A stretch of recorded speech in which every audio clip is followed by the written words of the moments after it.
Assalomu alaykum, hurmatli yurtdoshlar. O'tgan ko'rsatuvlarda migratsiyalar bo'yicha, shu bilan birga yaxshi shifokorlarimizni chet elga ketayotganligi yoki Xitoy kameralari, bu kameralarning yuzlarini skanerlash va ular to'g'risidagi ma'lumotlar qayerda saqlanishi mumkinligi yoki chet elga chiqib ketayotganligi yoki qaysidir davlatning serverlarida saqlanishi mumkinligi to'g'risidagi xavotirli ba'zi bir ko'rsatuvlarni ham tayyorlagandim. Buning orqasidan bir qancha yurtdoshlarimiz orqasidan juda yaxshi o'zlarini fikrlarini bildirishgan izohlardan men o'qib juda ham xursand bo'ldim va shu bilan birga qo'llab-quvvatlayotganingiz uchun mening kanalimda o'zimning minnatdorchiligimni bildiraman. Bugun ham muhim bir dolzarb masalaga to'xtalib o'tmoqchiman. Bu millatimiz, xalqimiz, vatanimizning kelajagi va xavfsizligi uchun juda ham muhim deb hisoblayman. Chunki oxirgi paytlarda kuzatuvlarim natijasida bilyapmanki, bu masalada ancha ishlar sustga o'xshayotganligi yoki nazorat yaxshi emasligini tushunib yetyapman va shuning uchun ham quyidagi videoni tayyorladim. Bu bizlarning genetik ma'lumotimizga bog'liq. Ya'ni har bir insonning o'zining irsiy ma'lumotlari bor.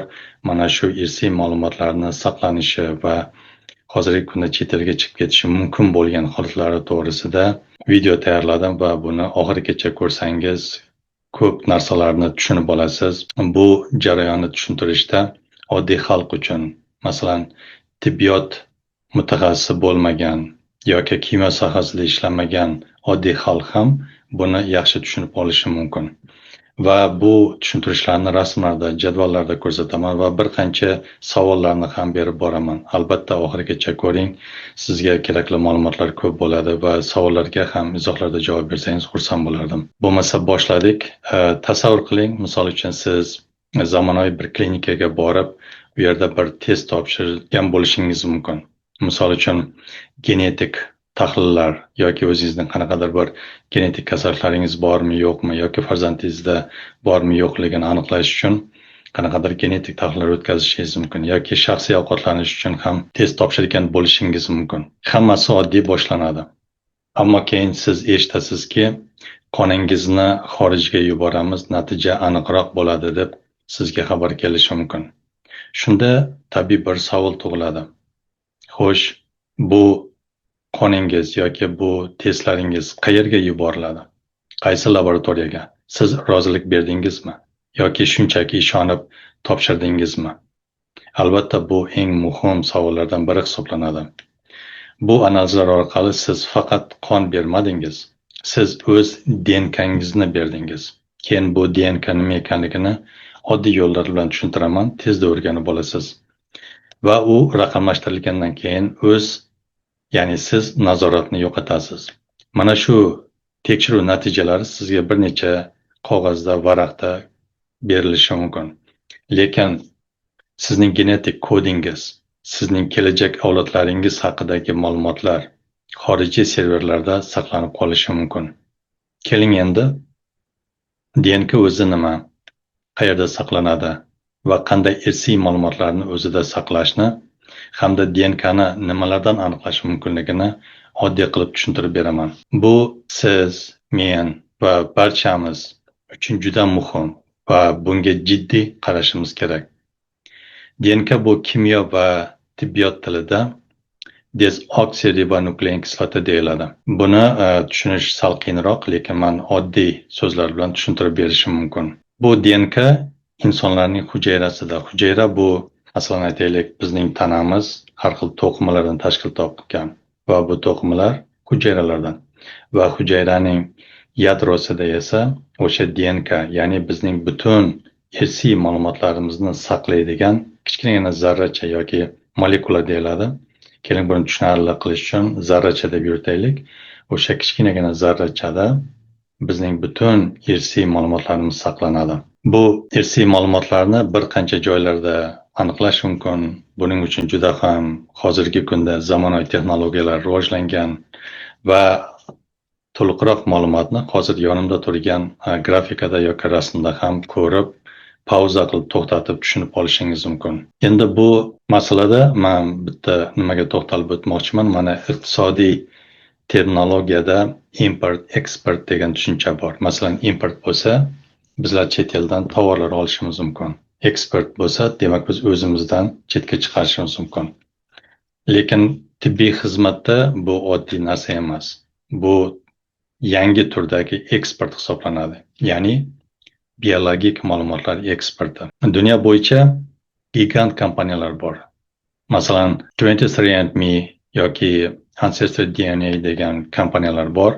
Bular millionlab odamlarning DNK bazasini yig'moqda va uni ham hozir rasmda ko'rishingiz mumkin orqamdagi hozirgi kunda 2025-yil ma'lumotiga ko'ra 150 milliondan ortiq ma'lumotlar yig'ilgan. Nima uchun Markaziy Osiyo yoki O'zbekiston muhim bu masalada? Ko'p davlatlar har xil o'zlarining texnologiyalari bilan mana genetik ma'lumotlar yoki mana sizning avlodlaringizni, ajdodlaringizni aniqlab beramiz deb ham aniqlashi mumkin. Shu yerda savol tug'iladi. Nima uchun Markaziy Osiyo yoki O'zbekiston muhim? Chunki O'zbekiston aholisi genetik jihatdan kam o'rganilgan populyatsiya hisoblanadi.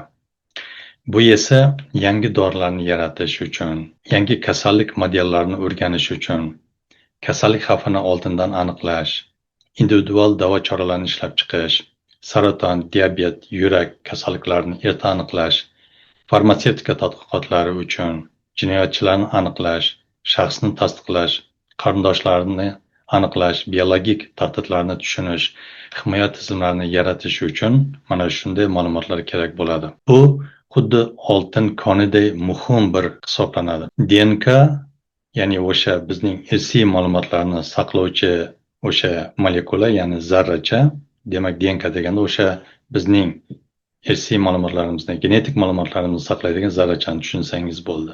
Demak, o'sha DNK bu faqat tibbiy ma'lumot emas, faqat laboratoriya natijasi emas, bu iqtisodiy resurs ham, ilmiy kapital, milliy xavfsizlik elementi ham bo'lib hisoblanadi.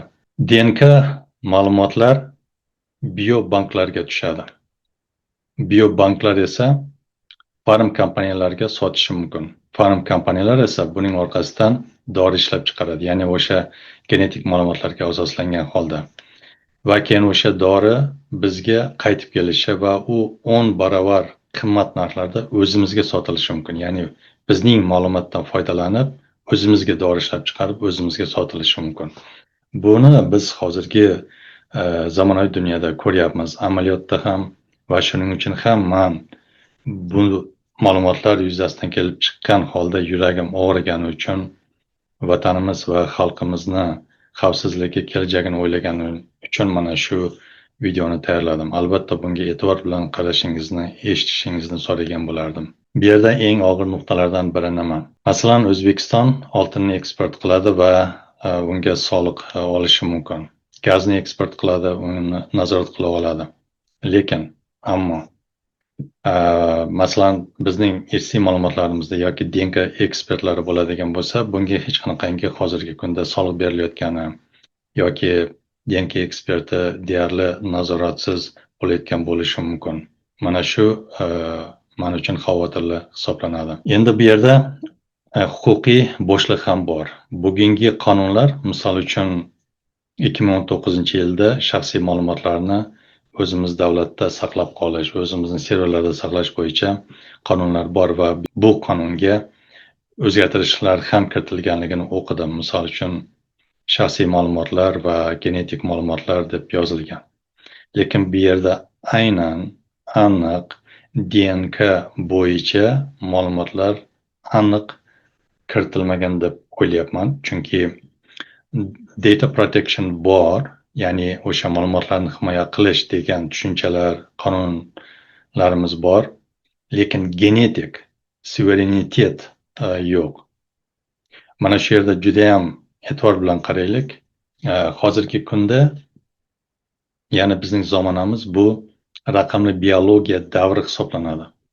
Bu endi oddiy ma'lumot emas. DNK bu sizning kasallikka moyilligingiz, umr davomiyligingiz, hatto psixologik xususiyatlaringizni ham aytib beradigan molekula hisoblanadi. Bu geosiyosiy holatda ham juda muhim rol o'ynaydi. Masalan, agar xorijiy tizimlar butun bir millatning genetik profilini biladigan bo'lsa, bu nimani anglatadi? Bu ya'ni o'sha millatga, o'sha xalqni nishonga olgan holda dorilarni ishlab chiqarish, ularni narxlarini qo'yish, hatto nazariy jihatdan biologik xavflar ham kelib chiqishi mumkin. Endi bu yerda nazorat qanaqa bo'ladi? Xo'p, endi bularning nazoratiga kim javobgar? Sog'liqni saqlash vazirligimi? Raqamli texnologiyalar vazirligimi yoki hech kim? Ko'plab davlatlarda bu nazoratlar juda qattiq qilinadi va mavjud. Ko'p davlatlarda masalan bioethics konsili bor. Genetik ma'lumotlar bo'yicha qonun-qoidalar juda kuchli. O'zbekistonda esa bu tizim hali to'liq shakllanmagan. Va buning bo'yicha endi yechimlar qanaqa bo'ladi va bu ma'lumotlarni saqlash, boshqa davlatlarga chiqib ketmasligi uchun, mana shu xalqimizni kelajagi uchun, masalan, bizning ma'lumotlar chiqib ketadigan bo'lsa, irsiy ma'lumotlarimiz, bu farzandlarimiz to'g'risidagi ma'lumotlar ham degani va undan juda ko'p xulosalar chiqarib olish mumkin. Endi savol. Bizlar biologik qalqon degan tushuncha bor. Biologik qalqonni, ya'ni o'zimizning biologik qalqonimizni qanday tashkil qilishimiz kerak? Buning uchun nima qilish kerak? Mana shu asosiy savol. Keling endi bu yerda men o'zimning shaxsiy fikrlarimni yechimlarni berib ketaman. Biologik yoki bioqalqon qonunni bu juda ham mustahkam bo'lish kerak. Ya'ni bu qonunni mustahkam ishlab chiqish va qattiq nazoratni o'rnatish kerak. Nega ba'zi davlatlar o'z fuqarolarining DNKsini qat'iy himoya qiladi? Biz esa hali bu tizimni to'liq shakllantira olganimiz yo'q. Agar O'zbekiston o'z biologik kelajagini himoya qilmoqchi bo'lsa, biz eng kuchli global standartlarga qarashimiz kerak. Bugun biz shu standartlardan eng muhimini ko'rib chiqamiz va bu sizga ham juda tushunarli bo'ladi. Albatta bu yerda tibbiyot sohasidagi mutaxassislar ham, tegishli tashkilotlar mutaxassislari ham bu yerda ma'lumot olib, o'zlariga kerakli xulosalarni chiqaradi degan umiddaman. Misol uchun, Yevropa ittifoqining juda qattiq ishlaydigan bir qonuniyati bor. Ya'ni General Data Protection Regulation deyiladi, ya'ni GDPR deyiladi. Bu yerda shaxsiy ma'lumotlar ham, insonlarning biologik ma'lumotlari ham juda qattiq nazorat qilinadi. Endi bu yerda men taklif va yechimlarimni berib o'tib ketaman. O'zbekiston fuqarolarining DNK ma'lumotlari faqat mamlakat ichida saqlanishi kerak. Buning uchun birinchidan maxsus toifa maqomiga talab qo'yilishi kerak. Ya'ni o'sha bizning irsiy ma'lumotlarimiz, ya'ni DNK bu yerda maxsus toifa maqomiga ega bo'lib, bu qattiq nazorat qilinishi kerak. Birinchidan biz Oliy Majlis va Raqamli texnologiyalar vazirligidan ma'lumotlar to'g'risidagi qonunlarimizni yangilashni, mustahkamlashni so'rashimiz kerak. Buning uchun bizning genetik kodimiz telefon raqami yoki elektron pochta manzili bo'lib xizmat qilishi kerak emas. Xuddi GDPR kabi xalqaro standartlarga ko'ra DNK ma'lumotlarining maxsus toifasi hisoblanadi. U yuqori darajadagi xavfsizlik ruxsatisiz va har bir fuqaroning aniq xabardor roziligisiz qayta ishlash, sotish yoki eksport qilishdan qonuniy himoyalangan bo'lishi kerak. Ikkinchidan, biologik o'chirish huquqi bo'lishi kerak. Ya'ni bizda unutish huquqi bo'lishi kerak. Endi bu qo'polroq qilib tarjima qilib aytyapman, chunki bu ma'lumotlarni ham o'qib, to'plab, yig'ib buni berish oson bo'lmadi.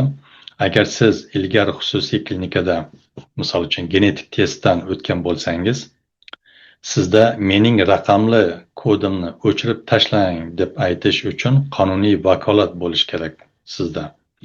Hozirda sizning DNKngiz xorijiy serverda bo'lgandan so'ng u abadiy va u yerda saqlanib qolishi mumkin. Bizga har bir klinikani mahalliy yoki xorijiy so'rov bo'yicha o'chirish sertifikatini taqdim etishga majbur qiladigan qonun kerak. Sizning loyihangiz xorijiy poytaxtdagi ma'lumotlar bazasiga emas, balki sizga tegishli. Ya'ni bu bilan siz ayta olishingiz kerakki, tekshiruvlardan keyin mening ma'lumotlarimni o'chirib yuboring deganda, ular o'chiradigan bo'lishi kerak. U yerda doim saqlanib qolishi kerak emas. Keyingisi, majburiy ma'lumotlar rezidentligini yaratishimiz kerak. Biz chegaralarimiz va valyutalarimizni himoya qilganimiz kabi biologik ma'lumotlarimizni, mana shunday genetik ma'lumotlarni, chegaralarimizni ham himoya qila olishimiz kerak. O'zbekiston fuqarosidan to'plangan har qanday genetik ma'lumotlar O'zbekiston ichida joylashgan serverlarda saqlanishi kerak. Agar xorijiy laboratoriya bizga tadqiqotlarda yordam bermoqchi bo'lsa, ular bu yerga kelib, qonunlarimizga muvofiq ishlashi va ma'lumotlarni o'z olimlarimizning foydalanishi uchun qoldirishi kerak va o'zimizda olib qolishimiz kerak. Keyin eng asosiy narsa milliy biobankni yaratishimiz kerak. Nihoyat, nima uchun biz kelajagimizni bepul eksport qilyapmiz? Estoniya va Islandiya kabi davlatlar bizga yo'l ko'rsatgan kabi, ulardan ham ko'proq narsani o'rganishimiz kerak. Bizga milliy biobank kerak. Bu davlatga tegishli yuqori darajada tartibga solingan muassasa bo'lib, unda bizning DNKmiz xususiy tovar emas, balki milliy boylik bo'lib saqlanishi kerak.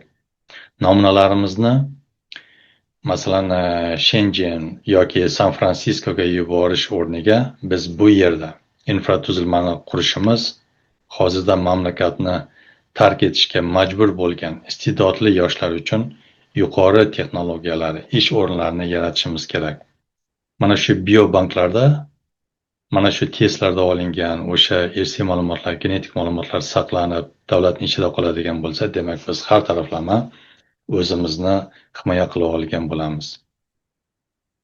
Keyin ingliz tilida informed consent deydi. Har bir bemorga berilishi kerak. Ya'ni data ownership certificate deydi. Siz o'sha o'zingizni ma'lumotingizga o'zingiz xo'jayin bo'la olishingiz kerak. Ya'ni unda yozilishi kerakki, DNK kimga tegishli, qayerda saqlanadi, o'chirish huquqi bormi yoki yo'q. Bular hammasi sertifikatda ko'rsatilishi kerak. Ya'ni har bir fuqaromizdan olingan mana shu genetik ma'lumotlar keyin vaqti kelganda o'sha fuqaroning iltimosiga binoan bu narsa vaqtida o'chirib yuborilishi kerak. Mana shunda bizlar o'z ma'lumotimizga o'zimiz egalik qilgan bo'lamiz. Keyin shu bilan birga ma'lumotlarni qaytarish siyosatini ham yo'lga qo'yish kerak. Misol uchun, qaysidir ilmiy tekshirish institutlar yoki qaysidir xususiy klinikalar chet ellar bilan hamkorlikda ishlayotgan bo'lsa, ularga mana shunaqangi ma'lumotlar ketgan va ularda saqlanayotgan bo'lsa, o'sha ma'lumotlarni qaytarib olish yoki u yerda o'sha ma'lumotlarni o'chirtirib yuborish huquqini ham o'zlariga olish kerak. Xorijdagi bazalar ma'lumotni qaytarishi kerak yoki kamida ulashish shartnomasi bo'lishi kerak. Endi bu yerda tomoshabinlarga bir murojaatim bor. Bu masalada tegishli vazirliklar, siyosatchilar, jurnalistlar qanday ishlar olib bormoqda? Hozirgi kunda millatimiz, xalqimizning genetik ma'lumotlari to'liq himoya qilinyaptimi? Albatta fikrlaringizni, javoblaringizni izohlarda qoldiring. Bu yerda bizning DNK kimga tegishli degan asosiy savol turibdi. Ya'ni o'zimizga tegishli, o'zimizda saqlanyaptimi yoki boshqa davlatlarga chiqib ketyaptimi yoki boshqa serverlarda saqlanyaptimi? Bu yerda har bir tegishli tashkilotlar o'zi xulosa chiqargan holda bunga jiddiy qarashi va bizning olimlar, mutaxassislar buning ustida bosh qotirishi va kelajakni hozirdan ko'rgan holda bunga bir ilmiy jihatdan, nazariy, amaliy jihatdan katta kuch bag'ishlashimiz kerak. Siz bugun klinikaga borgansiz, oddiy test topshirgansiz. Ammo balki siz bilmagan holda o'z millatingizning genetik kelajagini topshirgandirsiz. Ya'ni vatanimizni, mana shu xalqimizni, millatimizni genetik kelajagini boshqa bir davlatga topshirib qo'ygandirsiz. Mana shunga ehtiyot bo'laylik. Bu suverenitet haqida gapiradigan bo'lsak, gap 21-asrning yangi nefti, ya'ni bu ma'lumotlar bo'ladi. Bizning o'zimizga xosligimiz, bizning qo'limizda qolishini ta'minlashimiz kerak. Endi sizdan eshitmoqchiman. Sizga hech qachon tibbiy testlaringiz chet elga yuborayotgani aytilganmi? Albatta, bu yuqorida berilgan savollarga javoblarni, o'z fikrlaringizni, mustaqil fikrlaringizni, xolisona fikrlaringizni albatta izohlarda qoldiring va izohlarda men yana tanishib chiqaman va bu bo'yicha boshqa bir videolarni sizga, o'zimizga, vatanimizga, xalqimizga kerakli bo'lgan yana videolarni tayyorlashimiz mumkin.